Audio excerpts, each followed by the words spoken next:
First of all, I have to highly respect the words of Mr. Dougelis, because I know a little bit that all he has done for this football club is huge. Then I'm here only for 4 months, and it would be not right for me to have bad comments on that. And probably he's right on his comments. The only thing is that until the last day that we will have the possibility to be safe in this Premier League, I won't give up. And then my job is to still believe and to make the players believe that if we have a good spell of games like we had previously, maybe we can still be in the Premier League next season, you know. Then I'm still fighting, and I had to accept the comment coming from this kind of people. No problem. And yeah, you obviously said that, but is it difficult to take? You're hearing the criticism. It's not necessarily you personally, but as the club in general. Of course, it's difficult, you know. I'm not coming in football. I'm not coming here just to hear criticism and to lose game, of course. But then it would be very weak from my position to say I'm not responsible. I want to run away, or you know, it's not. I'm not this kind of person. We are in the middle of something very difficult. I knew that before I came. Maybe not as much as I find, but then this is the situation, and we'll fight until the end. It's like on the pitch, you know, it's a 90-minute games. If you stop playing 15 minutes before the end of the game, you are crazy. Then I don't want to be crazy. I try to be as tough as I can. I try to be as positive as I can. I try to do my best as a manager, but and then we will see at the end of the season. Obviously, these days with social media, the players have a more direct contact with the reporters. The supporters can sometimes make their feelings known. One of your players made a mistake, he claims, with a tweet during the last couple of weeks. It didn't go down well, and it's sort of symptomatic, isn't it, of the current feeling between fans and the team. Do you understand that sense of disappointment, frustration, and that didn't help, did it, that incident? Yes, of course, I understand, you know. Nowadays, it's social media that make the relation between the players and the fan. Many years ago, it was a direct relation, and maybe this kind of stuff could happen, I don't know, just outside the training ground, and only 2 people were involved, you know. Nowadays, it's millions of people that are involved in a discussion between 2 persons. This is the way that social media runs the people relation. Then saying that, of course, I cannot. I was not happy about what happened. You can guess that. I had a discussion with Joleon, and for me, this stuff is behind us. We had this discussion. I had an explanation. I gave my position to Joleon, but for me, it's behind us. Have you had to remind the players of their responsibilities in that area and the relationship with the fans? You do need them on side with you, don't you? And of course.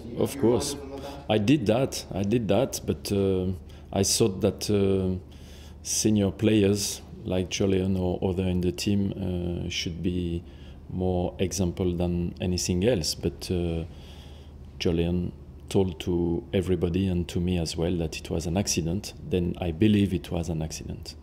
A couple more. I'm trying to find the positives. It's just a time when there are a lot of negatives around, aren't there?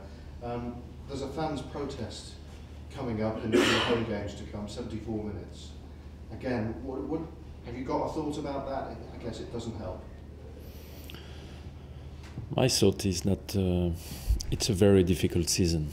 It's coming from everywhere, but I have to accept as well that the fans are a big part of the club, and once again, I'm here only for 4 months, and if they want to demonstrate, it's probably not only because of the current situation, but I guess that this situation has been created for years now, and I'm just coming at the end of this long situation. But then, what can I say more? You know, I would prefer, of course, that the find another way to protest than not supporting the player until the last minute that we could win or place in the Premier League next season. And just back to the players and the team itself, did you have an under-21s against senior players game in the last week or so behind closed doors? We understand you did, and actually the youngsters beat the senior players quite convincingly, and I just wondered if that was the case, and have the youngsters stated a case to push into your plans a little bit in the next few weeks? First of all, this is something that should have stayed within the wall at Body Morris. And secondly, it's a much reducing view on what happened. I don't want to explain too much, but it was not an under-21 team against a first team.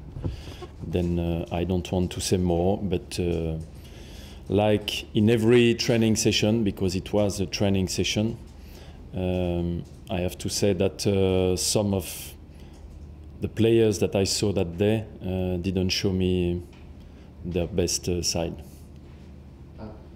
But in terms of your team this weekend, I just wonder, are you going to perhaps, as a result of what did happen or didn't happen, are youngsters maybe playing more into your thoughts now? I don't think, to be fair, I don't think that I saw many young players that could help us, especially in this kind of situation where we are. You know, the pressure is very high every time Aston Villa is playing for not to be relegated. As you can imagine, the pressure is very high, and I'm not sure that I saw some young players in this academy gifted enough in every part, mentally or technically or physically, to help the first team to be safe. I'm going to leave a few questions for my colleague here, I think. So thank you very much. Hi, Remi. When you first joined Villa, you talked about working on the team's morale and trying to sort of boost players' morale. Is that something you've been working on since that defeat against Liverpool? Yes, of course, but every manager has to do that, and of course I try in many ways.